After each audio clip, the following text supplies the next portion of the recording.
with me, Farish Majid. Today is the 15th of December. From wherever you are watching us from, you are most welcome for this edition of the NILE CAST News Bulletin. But before we get to have the news bulletin in detail, a look into the headlines is a must. In the headlines tonight, farmers urged to embrace digital technology.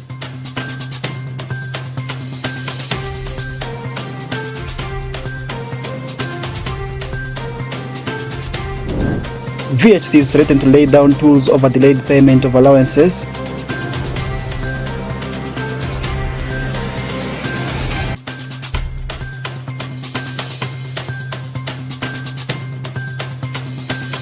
And spraying of houses progressing well in Moyo district. For this and more, in the NILE CAST News Bulletin.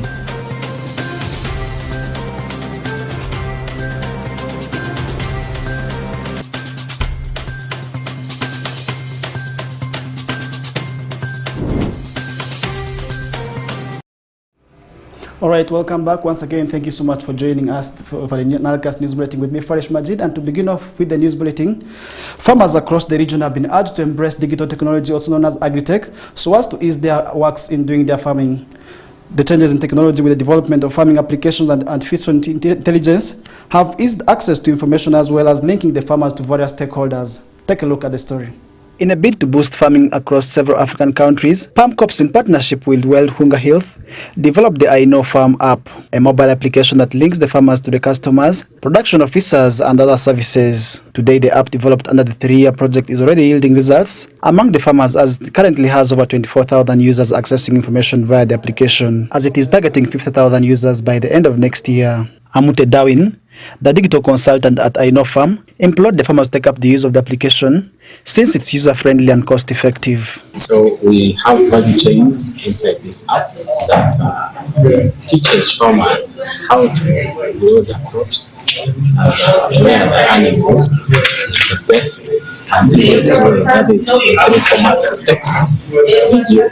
So if you cannot read, you watch a video. If you cannot write, if you cannot watch a video, you don't have eyes, you listen to the content. And most importantly, most farmers are complaining of lack of access to smartphone internet, but we have gone ahead to make this app offline, so you can use this app without data. And secondly, we introduced the toll-free line that focuses on farmers that don't have smartphones. So if you have a button phone, you can be able to still access this service. Jana Toma, the Deputy Refugee Desk Officer at Office of the Prime Minister, tasked the masses to popularize the application, most especially by the elites extending the information to the illiterate.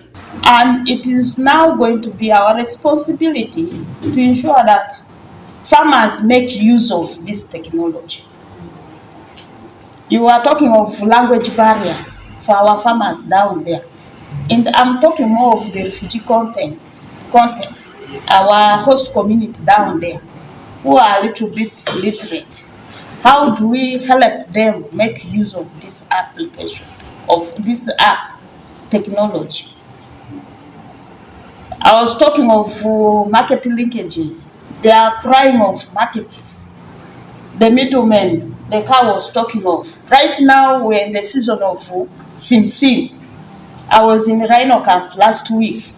A kilo of Sim there is now being bought at 3,500. And yet I was seeing here the price is 7,200.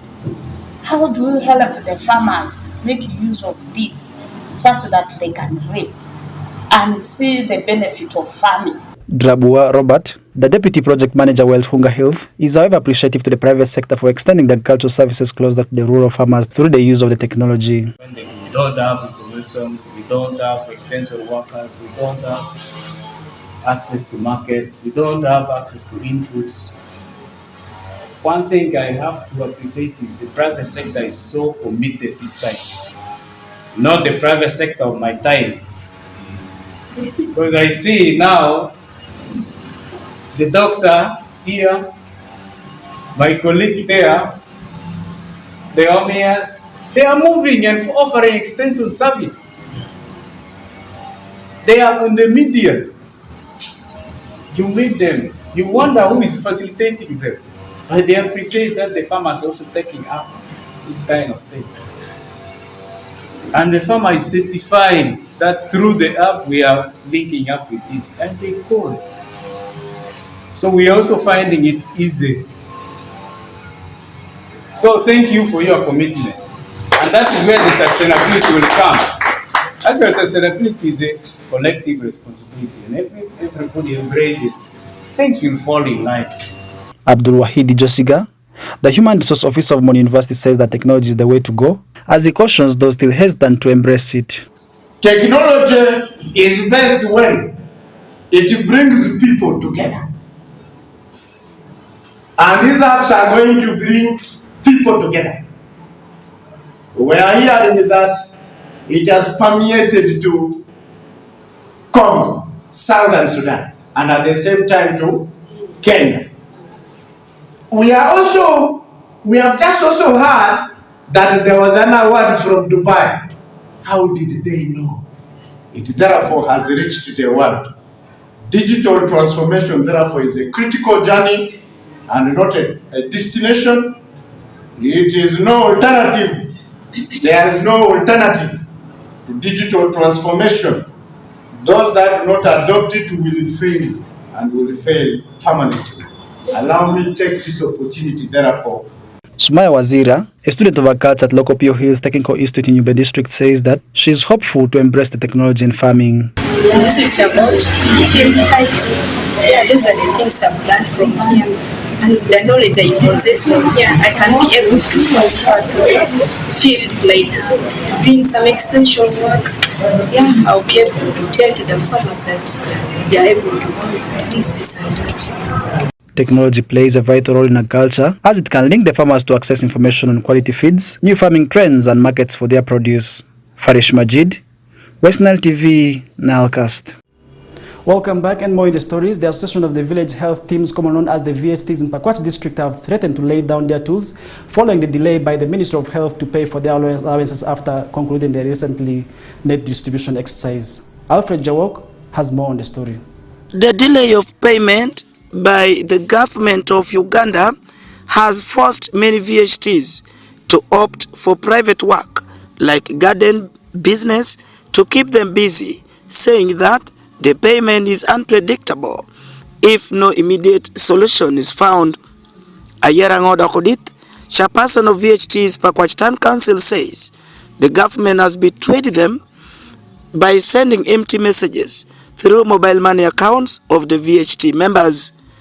She added that as parents, they are also on the losing side since they are approaching the Christmas period, which requires money to shop things for their children and families. Ayera revealed that they have given 40 days to the district to clear their allowances.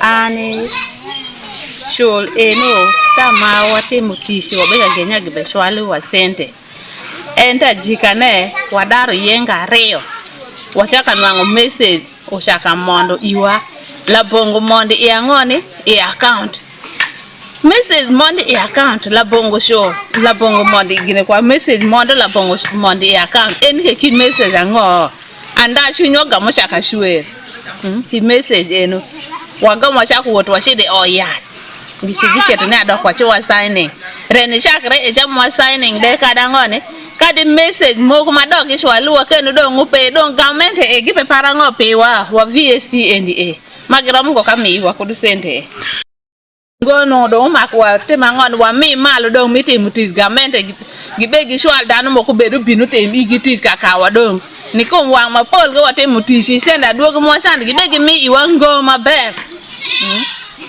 wa mapol iwinyo ne for the send kunu te kama kunu send be binu paka wa madoy area de ka don pinye no sende ngi shako ka shwalo iwa no don wane ge planning pe wango one of VSTA makun chengi wachi chone amina ngodi shol mo no ngutie shol don pe rango magire send wa pi wileme ma enne. Thomas Panok, another VHT member from Mandebo in Nyango sub-county, revealed that the delay by Minister of Health to clear the allowances may come with effects just like COVID-19 had, especially to the people. Panok further said they will lay down their tools since government is not minding about them for the work well done. An nyinga Panok Thomas, atie VST mer Andepo, a village mera Lengo, Andepo Paris, Panyango sub county. Donc pego mo atie chalo VST watemo teach, giket watemo teach minete wa registering wa pokonete and ke gichwali wasende mi training kende echamo wanongo. And ke yoringe sende mi register sende mi teach mo watemo message binu empty. Eli piera bora ya bora and ke chako echa sende echa wachopo nonge dengo ento program mo kende opubinu asu o makwatim dong initiate fin mo atie kodo watemo teach papon and ke le manda pe dong lembe eni makwatim mango fin wati yo mongo ento re teach watemo o chako echa sende mo bedu kugeni o makodongo konywa dong lembe ma eni yuak mo eni wapo kwayo jorotelo mamalo ko jodango ang'eyo ngo kite mo ge boneno pego nyoke pego pa VST magitie kakato kodi iye en ke koko mo eni wapo chwalo en ke gwacha wakor ni tundu awene. According to Alexandra Komakech, another member of VHT in Pakwach Town Council who spoke to West Nile TV, said they have resolved that they will lay down their tools over delayed payment. He added that most of the VHT members within Pakwach Town Council and Pakwach District are vulnerable who keep on going to the field for training communities in anticipation of the net distribution. The village, Ubungu Central, Pakwach Town Council, Pakwach District. Aneno kuwangi, Kenya. Government mamuagi wutuka nene de kitchol magi mino ento chole inunia ifiga cha etie well magi chole cha ento kumsende cha account no pay anene le makomeno tino anene le makomeno mako itala mwana ko togi nene le mene kuwang matek juma kende giwaji go ko tigi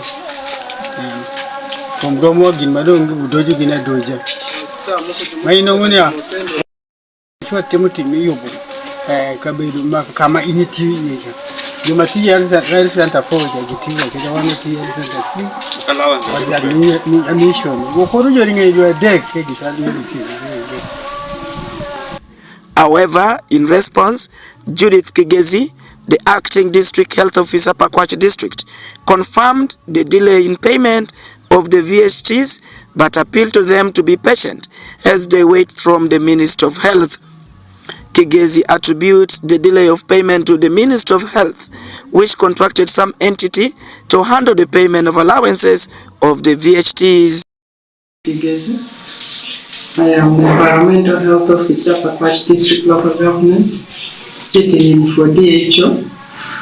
We are aware of this activity that was carried out in the district, and indeed the VHTs are demanding some payments.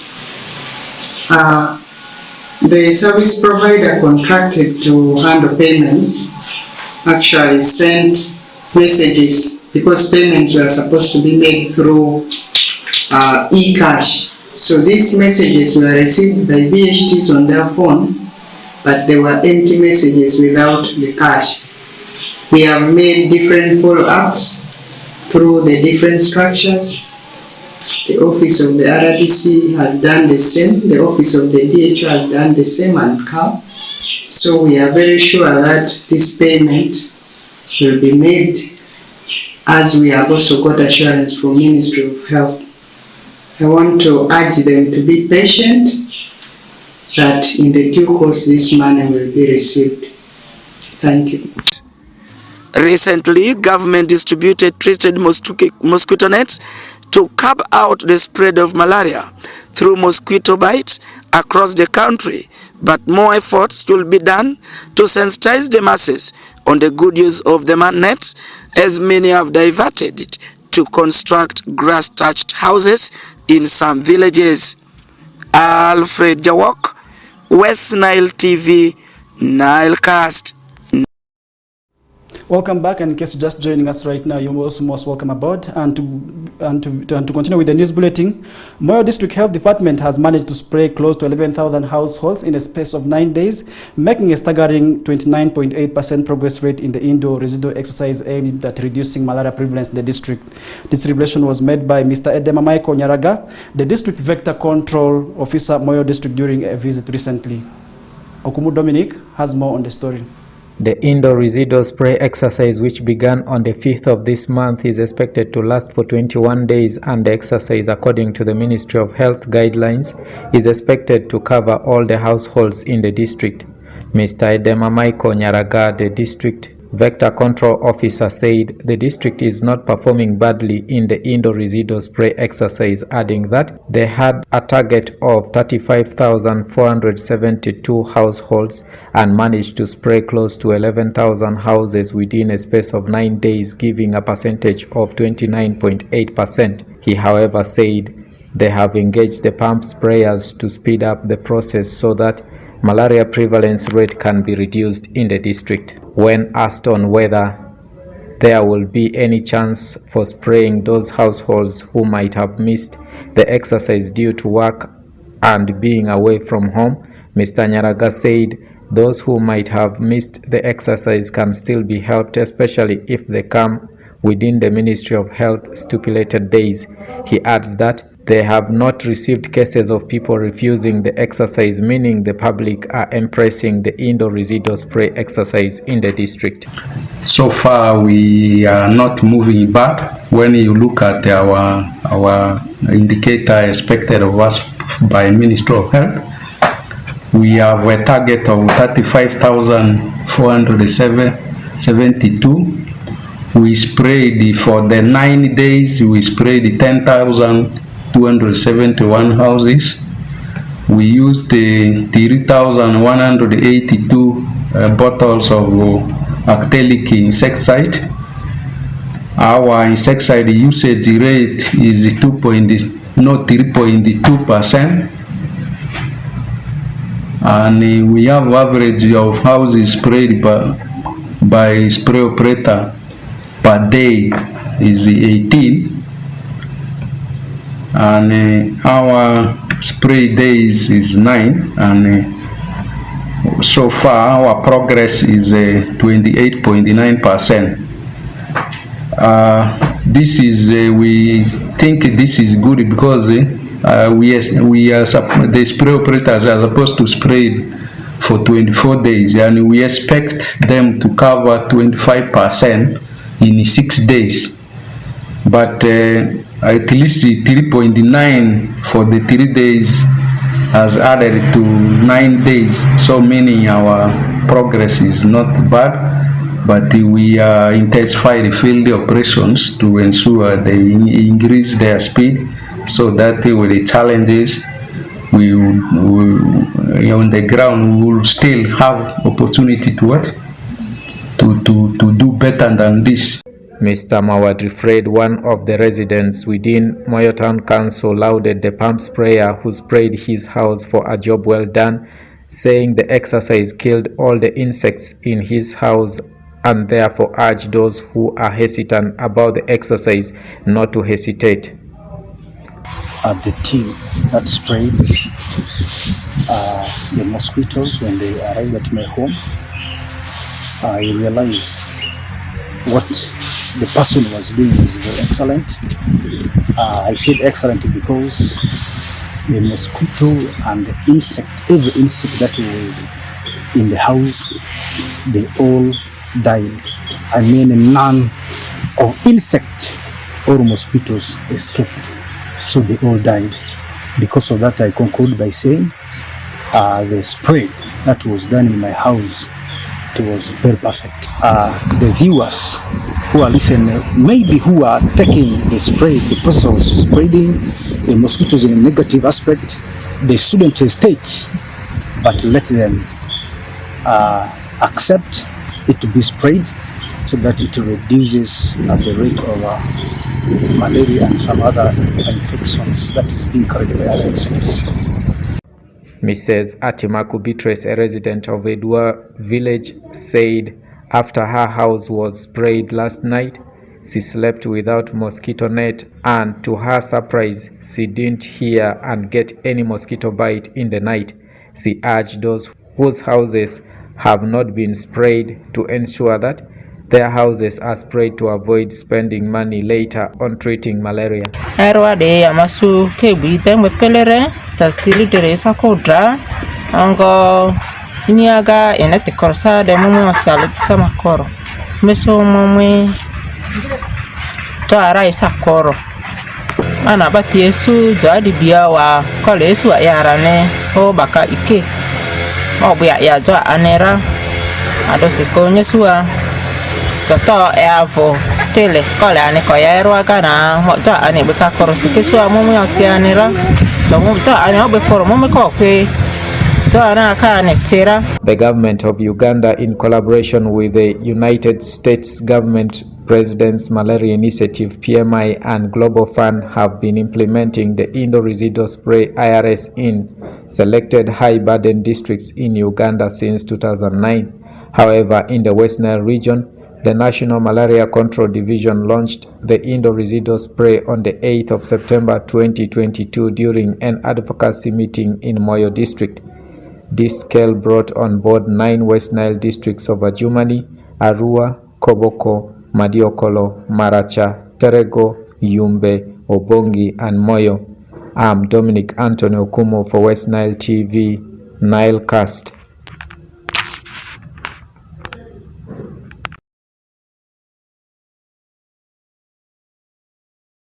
Welcome back, and to finalize with the news bulletin, Honorable Norbert Mao, the Minister for Justice and Constitutional Affairs, has decried the continuous exorbitant expenses by government to rent offices.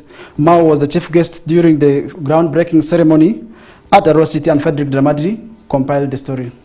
During the groundbreaking for the construction of the first ever permanent custom-built regional offices for Electoral Commission in Arua City, the Minister for Justice and Constitutional Affairs, Norbert Mao, who represented Robin Anabanja, the Prime Minister for Uganda, as the chief guest, decries the unnecessary expenditures by governments, ministries, departments and agencies through rentals, something termed as the wastage of taxpayers' money. 75% of government offices are owned by other people, so government spends a lot of money paying rent. Electoral Commission also has been a tenant and is a tenant in many places. For decades, the Electoral Commission, mandated as an independent body by the law in Uganda to conduct, monitor and announce credible election results, is one of the institutions in the country suffering the consequences of rent charges as they don't have an official permanent structure. This raises concerns among different stakeholders over the credibility of the election results announced by the Commission. And the way papers are scattered, you may not get something very fast because there's too much congestion in the offices. We have 4 units in one, housing the regional office, Arua City office, Arua District office, and Terego District all sharing a small building. As the Electoral Commission, we already put in, and by law, Section 20 and 21 of the Electoral Commission Act demands that we must have an office in Terego. But we are not yet able, we are waiting for resources. National Enterprises Corporation, a company belonging to the UPDF, has been contracted to build the 4.699 billion Ugandan sterlings facility located at plot number 2 along a municipal bypass in Arua City within 8 months. Justice Biabakama Mugeni Simon, the chairperson Electoral Commission, says this is a positive gesture that will be rolled out to other 12 regions in a phased manner once the funds are available. The Electoral Commission created its own regions. We have 12 regions in the whole country, and Arua is the first to take it. Even headquarters, we don't have our own home yet. You can imagine. Even headquarters, we are tenants. We are tenants now at headquarters.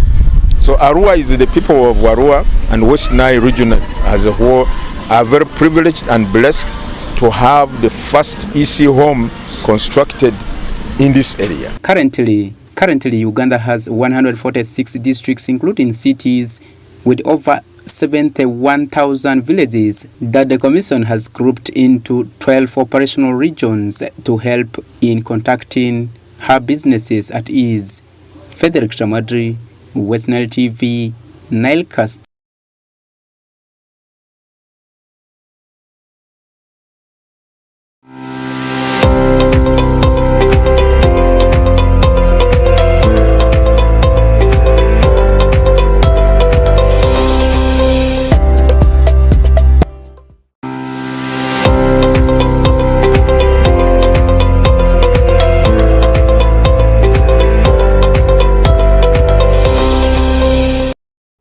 All right, dear viewer, that does it for Friday edition.